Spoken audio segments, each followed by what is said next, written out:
Good morning, friends. This is Mrs. N. Padmapriya, Professor of Statistics, Sri Sharada College for Women, Autonomous, Salem.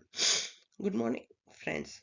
Today, in this video, we are going to see the basic concepts and types of experimental design. Okay, so what is experimental design? This design of experiment. Design of experiment is nothing but the proper allotment of treatment to the available experimental units. So then what is treatment? So it is the factor whose effect is to be studied. For example, a, a, a, a doctor is giving treatment to the patient. There, the treatment is nothing but the medicine or anything which the effect will be studied from the patient. For example, here the application of drugs, feeds, condition, methods, etc. This treatment is applied to the experimental unit. So here the experimental unit is the patient or animals or cattle, buffalo, poultry, plant, a plot of a land. In plot of a land, any fertilizers or any feeds can be applied to the plot of a land. That is called experimental unit. That is the subject or individual upon which the experiment is conducted. So in this slide, we have seen what is design of experiment and what is treatment and what is experimental unit. Next, what we are going to see is the necessity of designing an experiment. To design an experiment, um, we get maximum information from the available resources to know the effect of treatment on experimental unit and to make comparison between the treatments to know whether the difference between the effect of true treatments is significant or not. A well-designed experiment as a well-defined method of statistical analysis of a data. An ill-designed experiment is not likely to give proper estimates of parameter and comparisons between the treatments with the desired precision, even if the method of data analysis is very good. The design of experiment is essential to get the important treatment effect to be compared independently. So what in this slide, what they are saying is a design of experiment is conducted to to estimate the parameter and to study the effect of the treatment we are applied to the experimental unit. So here, what is the main consideration of experimental design? First, we have to consider the objective of the study. What experiment we have to going to conduct and what is the objective of that experiment.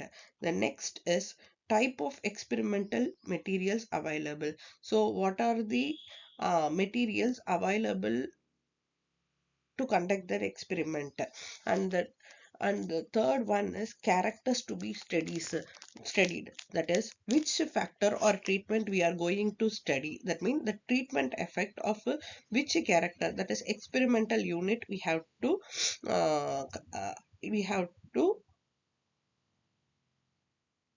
consider. And the fourth one is treatment to be undertaken for comparison, and which factor to be taken and which is to be compared. Final one is how much precision we needed. That is, first thing is what we are going to study and the objective of the study. Then what are all the experimental uh, materials available, that is experiment, what is our experimental unit and what treatment we are going to compare and how to be compared. Then third one is characters to be studies, whether we are going to study about the plant or animal or human, that characters to be studied. Then which treatment we are going to apply for the uh, this which treatment we are going to apply for the experimental unit, that treatment should be studied on previous hand, and how much precision we are required, that to be also considered at the first hand. In this slide, we are going to see the basic principle of designing an experiment. For designing an experiment, first we should be very clear about our objective of the experiment, and variability in the experimental unit, and precision required, and comparison to be made among various treatment effect must be very clear to the experimenter. As an experimenter, we should be very clear what is our objective, and what are the sources in the experimental unit, and how much precision we require, and how the comparison to be made among the various treatment. It should be very clear to the experimenter. And the second thing is the design should be the design should be very simple. So when we are going to design an experiment, we cannot opt for a very complicated design, else we can go for a very simple design. When then third one is, when new treatments are under investigation, a tested treatment shall be kept as a control. So already tested drug, or any already tested method, if it is taken, it should be treated as a controlled treatment. And the fourth one is, the statistical analysis of the data should be easy as far as possible. So whatever the statistical analysis, or whatever the design we are opting, it should be as simple as possible, to make the to reduce the complexity of the design.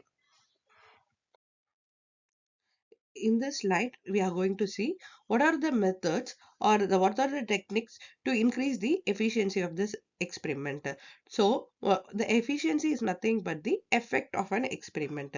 So to increase that efficiency, what are all the technology or techniques we are using? The first technique is randomization, and second one is replication, and third one is local control. So randomization is nothing but the allotting the treatment to the experimental unit in purely random basis. That is, for example, random number tables, or using random number tables, or the lottery method. And the second one is replication under each treatment. It is nothing but the repetition of the treatment.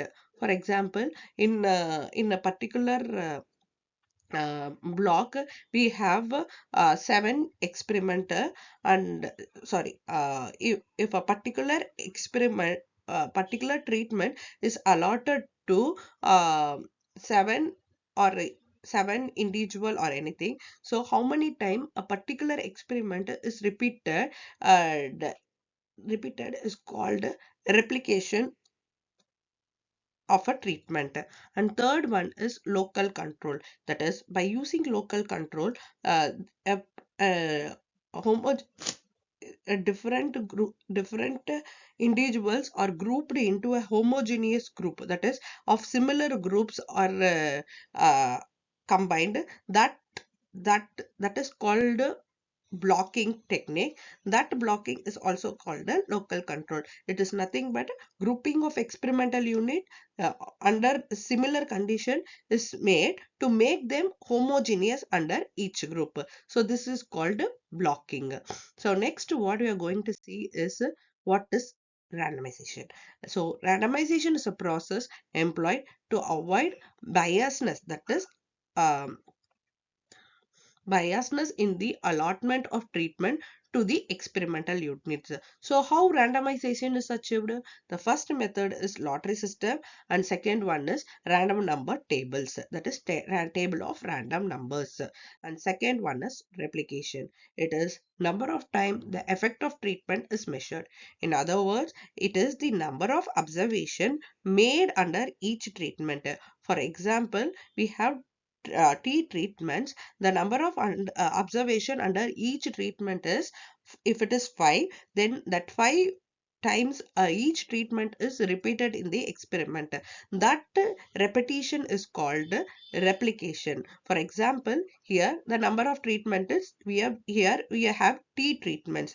Under next, the number of observation under each treatment. For example, if the treatment 1 has n observation, then the number of replication under the treatment T1, T2, T3 up to Tt will be n1, n2, n3 up to n2, nt. So how many times a particular experiment is repeated? For example, if one experiment is employed to 7 individual, that particular treatment is replicated for 7 times. That is called replication. So what is why replication is used? It is used to for proper estimation of error component of variance. So to, to reduce the biasness and to reduce the error in the error component in the variance. So for proper estimation of error component of variance, to reduce the magnitude of standard error, thereby to make the design of experiment efficient and precise. To make the experiment very efficient and precise, this replication is used. That is repeating the experiment of repeating the treatment for n observation. So if we when the number of sample to be employed is increases, the design the efficiency of the design is also increased. Next one, to decide the number of observation to be recorded under each treatment, and to decide the number of treatment to be tested with the available experimental unit. So once the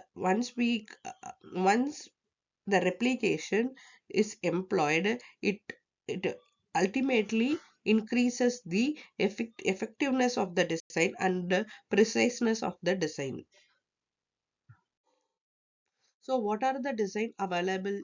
Uh, what are the design we are going to study in this video is completely randomized design and randomized block design and Latin squares design. So next we see what is completely randomized design. Completely randomized design is used when the experimental unit forms an homogeneous group. That is nothing but if the experimental unit are all humans or all of same breed or or all of same age, then we go for completely randomized design. That is, it is the experimental unit form a homogeneous group. For example, a day old chicks of the same brand or chickens of same brand or breed, very young laboratory animals like mice, rats, etc. That is completely of a mice, rats of a same age. In agriculture, several plot of land in the same field. That is in the same fleet in the same field, we have several different plots. So these are all homogeneous unit. So if we see any homogeneous group of experimental unit, we can directly go for completely randomized design. In this completely randomized design, the allotment of treatment to the experimental unit is completely at random. So in completely randomized design, the basic principle we used here is randomization. Next one, for example, in this slide we have to see, we will see what are the example, an example for the completely randomized design. Let there are n units and treatments and the total number capital N will be NT. That is, each treatment is allotted with n units at random. That is, if you have a plot, that means if you have an agricultural field, we have n units means n observation, and for that n observation, capital N observation, we are allotting T treatments. So if they are in in a complete field, if we have 12 plots and we are going to test that we are going to test 4 treatments, so we will apply 4 treatment and random to the 12 units. So in that field, the total of 12 12 plots, uh, 12 plots, so 4 treatment should be applied at random. Then if we apply first to 4 treatment, then again we have to apply for the same 4 treatment at random basis. So each treatment will be replicated n times, that is small n. So the total number of observation will be capital N is equal to nt. That is the total number of experimental unit. It is decided by, so total number, that means capital N should be decided by error degrees of freedom.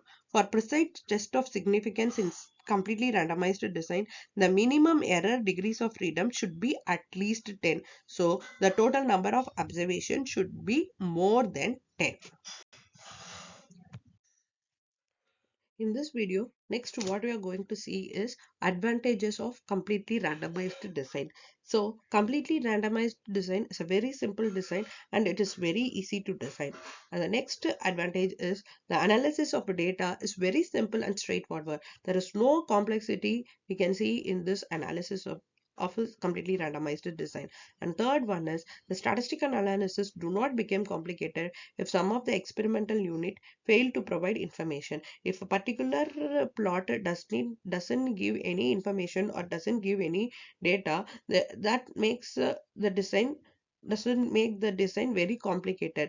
Even if there is a missing information or missing data available, the statistical analysis become very simple. So this is that is why many of them often go for completely randomized design, because it is very simple to decide and simple to calculate and make the analysis. So then what is the disadvantages of completely randomized design? The design requires homogeneous set of experimental unit. As I told before, this design is purely made on homogeneous group. So if the main assumption is we can apply it only for the homogeneous group. If the data or if the experimental unit is not homogeneous, we cannot opt for a completely randomized design, else we have to go for another design which is appropriate for our data. So if it is homogeneous group only, we can opt for completely randomized design. Then if the experimental units are not homogeneous, the error component will be large and this will make the treatment comparison less efficient. As I told, if it is not homogeneous group, the error component will be large, so that what if at all we are going for completely random design, if the error is more, the treatment comparison will be less efficient.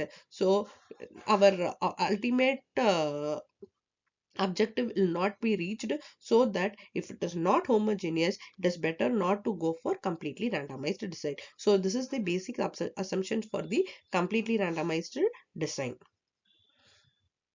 So next what you're going to see in this video is randomized block design. So this is nothing but the improvement of completely randomized design. So before completely randomized design, uh, we just see the experimental unit will be homogeneous group.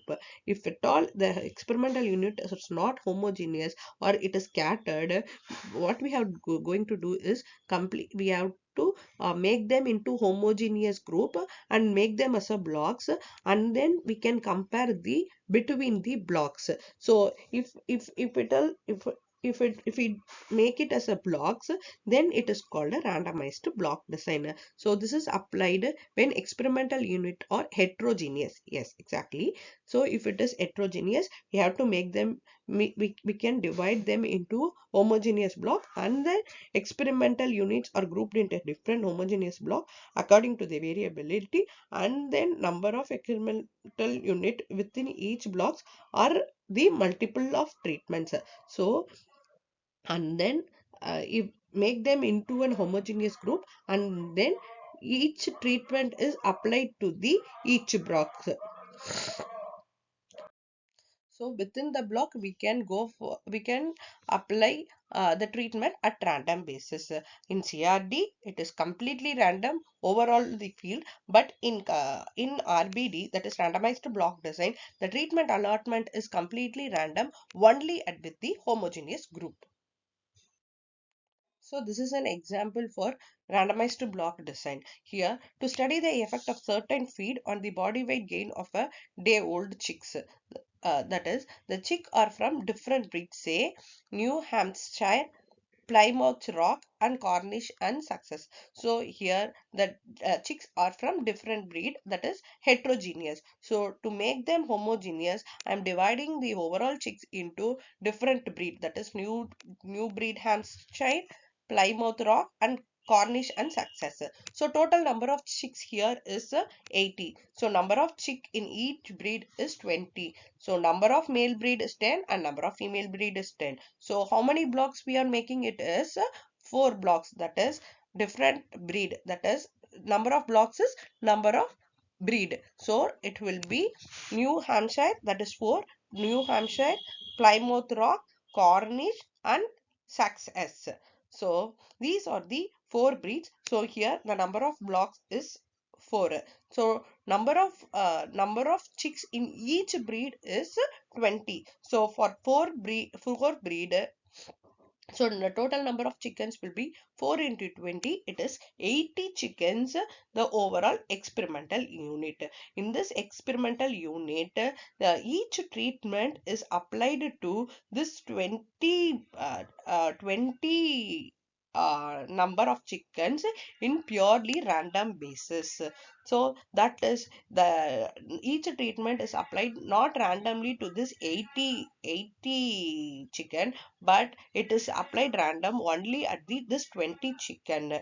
So this randomization here is uh, uh, is uh, is applied only to this homogeneous breed, not to the overall experimental unit. So next we are going to see what is the advantages of randomized block design. So it is the most frequently designed, and it is very easy to design with the one local control. That is, one blocking is there. We can very easily you can maintain this randomized block design. And the statistical analysis of data is simple but little bit tricky than CRD. It is simple but little bit complicated when compared to completely randomized block design. It eliminates one assignable causes of variation among the experimental unit by using local control or blocking. So by using local control, it eliminates the it eliminates a little bit of error, that is biasness in the overall field. The error degrees of freedom in RPD is lesser than the completely randomized design due to the removal of degrees of freedom from blocks. So these are the merits of randomized block design. Next, we can see the demerits of randomized block design. When the number of treatment to be compared is large, then it becomes very difficult to get large blocks of homogeneous experimental unit. Exactly. When the blocking is, when the number of observation in each block is very high, the analysis become a little complicated when compared to completely randomized design. So the analysis of data becomes difficult if one or more than one observation in RBD is missing. Under such condition, it will be necessary to remove or omit that block. So if a particular block has a missing unit for one observation per cell, then more than one observation, if two or more than two observations are missing, then the missing observation analysis techniques is very difficult to calculate. So in that case, the particular block will be omitted. So these are the concept we covered in this video. If you have any questions, or you just any questions or any clarification, you can uh, kindly notify me. And if you have any question, please do comment in the section. Please do comment in the comment section.